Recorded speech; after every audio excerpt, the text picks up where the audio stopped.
अस्सलाम वालेकुम। आज हम बात करेंगे फ्रोजन शोल्डर या एडहीसिव कैप्सुलाइटिस के बारे में। ये एक ऐसा कंडीशन है जिसमें शोल्डर जॉइंट का मूवमेंट धीरे धीरे कम हो जाता है, क्योंकि जो शोल्डर जॉइंट का कैप्सूल होता है वो बहुत ज़्यादा थिक हो जाता है, इन्फ्लेम हो जाता है और बहुत ज़्यादा स्टिफ हो जाता है, जिसके कारण जॉइंट का रेंज ऑफ मोशन बहुत ज़्यादा कम हो जाता है। और इसकी वजह से पेशेंट अपने हाथ को कंधे के ऊपर भी नहीं उठा पाता, पीठ के पीछे भी नहीं ले जा पाता और कपड़े पहनने और उतारने में, कंघी करने में बहुत ज़्यादा दिक्कत होती है।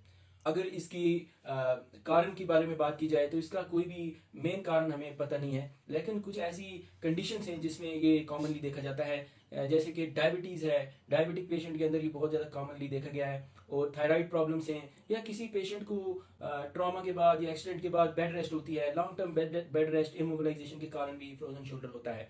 और कॉमनली 40 से 60 ईयर्स जो एज है उसमें ये बहुत ज़्यादा अफेक्ट करता है और वुमेन्स में बहुत ज़्यादा देखा गया है एज कम्पेयर टू मेल्स।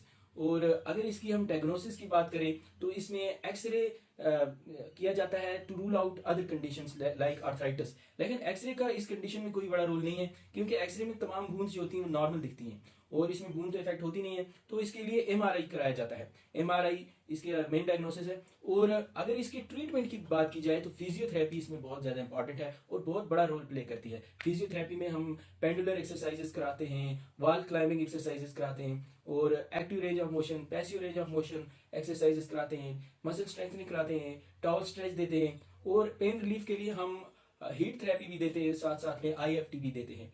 और इसमें सर्जन बेसिकली कॉर्टिकोस्टेरॉइड इंजेक्शन भी देते हैं अगर जरूरत पड़े, और साथ में non steroidal anti inflammatory drugs भी दी जाती हैं।